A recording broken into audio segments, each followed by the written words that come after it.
Hello everyone.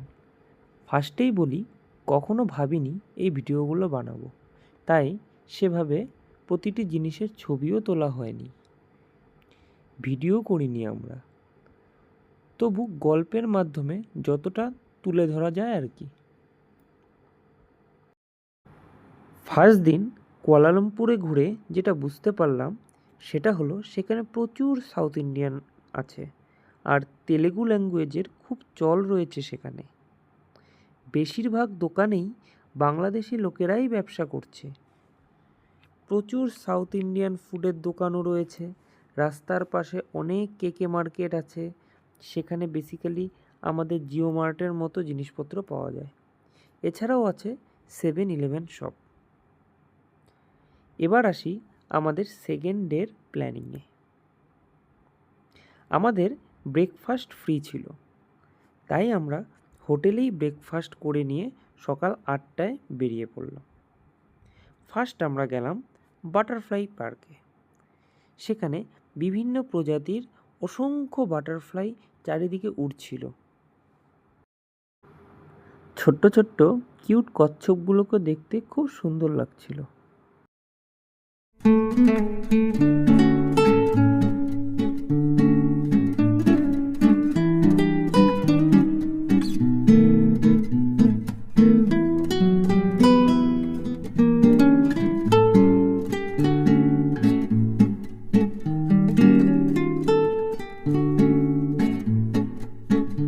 এরপর মিউজিয়ামে, সেখানে প্রচুর বিরল প্রজাপতি ও অন্যান্য অনেক মৃত প্রজাপতি, এছাড়াও বিভিন্ন জীবন্ত ও মৃত বিভিন্ন কীটপতঙ্গ থেকে শুরু করে সরীসৃপ আরও কত কিছু সেখানে মিউজিয়ামে আমরা দেখতে পেলাম।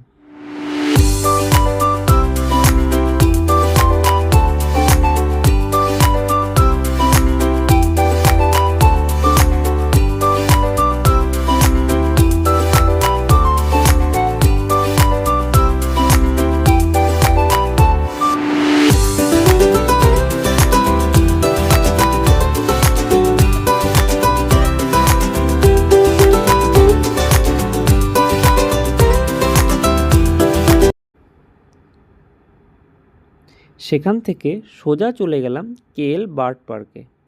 কি দারুণ লাগলো সেখানে!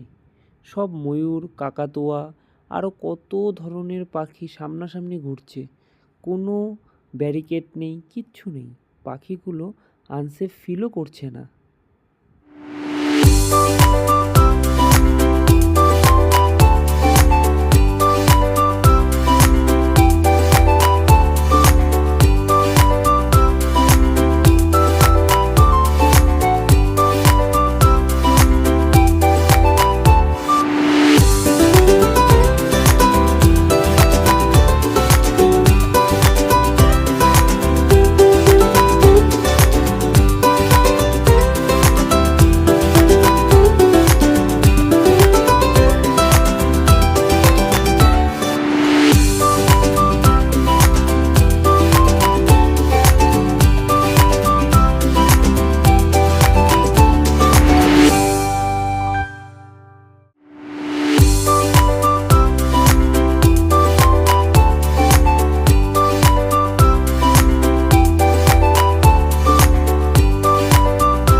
সেখান থেকে চলে গেলাম বাটু কেভে।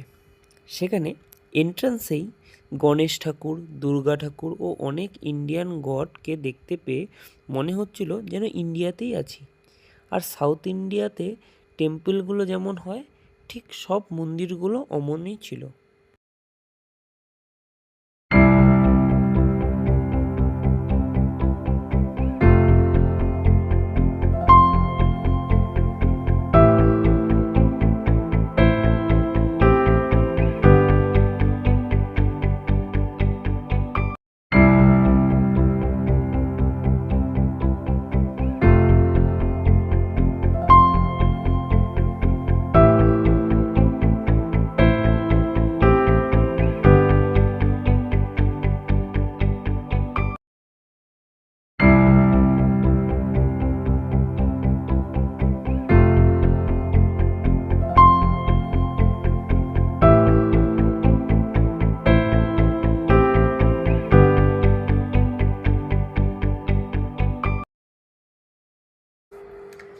এরপর যে লম্বা সোনালী মূর্তিটি দেখা যাচ্ছে সেটা হলো লর্ড মুরগানের স্ট্যাচু।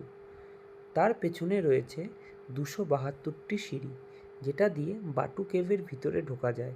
আর সেখানেই আছে লর্ড মুরগানের টেম্পল।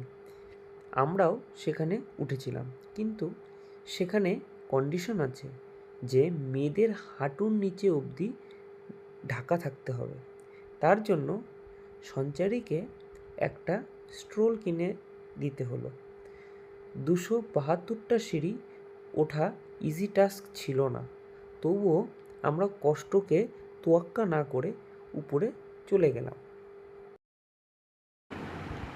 অ্যাডভেঞ্চারিয়াস বাটু কেভ ট্যুরের পর আমরা চলে গেলাম এমন একটা জায়গায়, যে জায়গাটা একদম মেঘের কাছাকাছি। উপরে উঠেই আস্তে আস্তে ঠান্ডা বেড়ে চলল।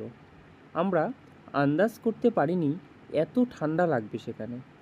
জায়গাটার নাম ছিল জেন্টিং। সেখানে স্কাইওয়ে চড়ে মেঘের মধ্য দিয়ে চলে গেলাম আরও উপরে। যতই উপরে যাচ্ছি ততই অবাক হওয়ার মতো দৃশ্য। এত উপরেও একটা সিমিলার সিটি, সেখানেও সেই গগনচুম্বী বিল্ডিং।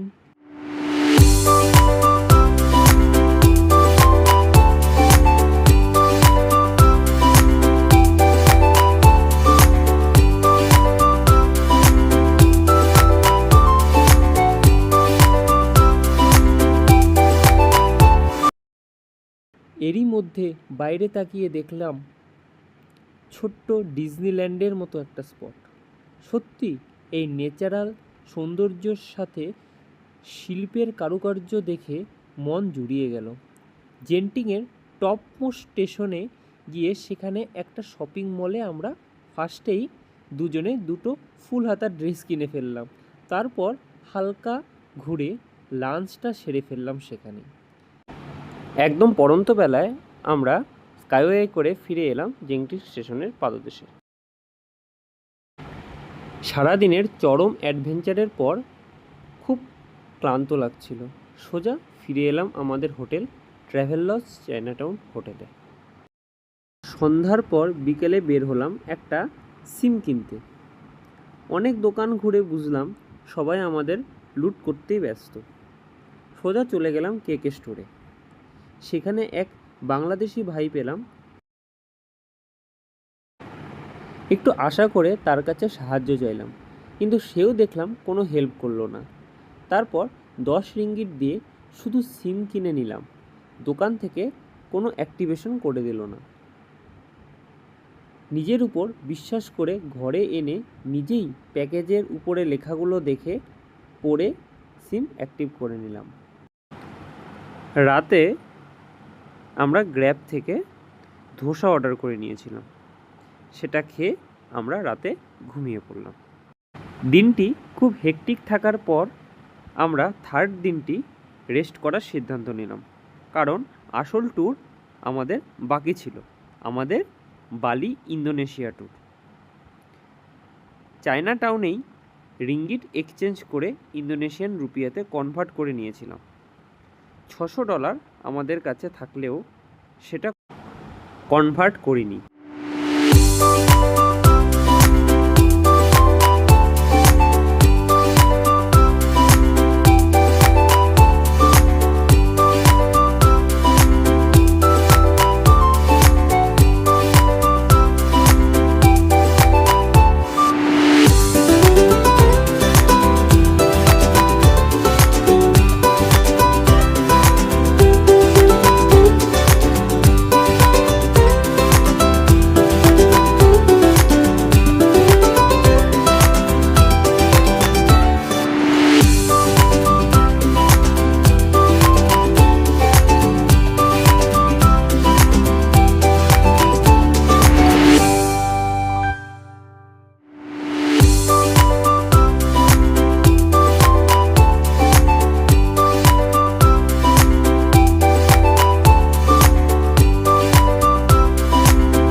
তবুও পরের দিন বিকালবেলায় বের হলাম চায়না টাউন হোটেলে হেঁটে ঘুরে বেড়ানোর জন্য।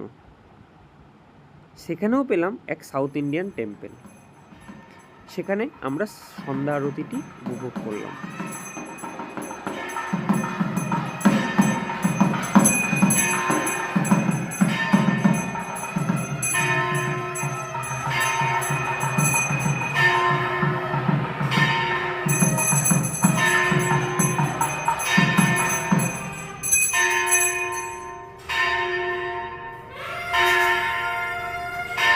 হোটেলে এসে ব্যাগপত্র গুছিয়ে নেওয়ার পর এক বাঙালি হোটেলে ঢুকলাম। রাতটা অনেক বেশি হয়ে গিয়েছিল বলে বেশি কিছু অপশন পাইনি। আমি রুটি ও তরকারি এবং সাম্বার খেলাম, সঞ্চারী খেলো ডাল ভাত। এরপর রুমে ফিরে আমরা ঘুমিয়ে পড়লাম।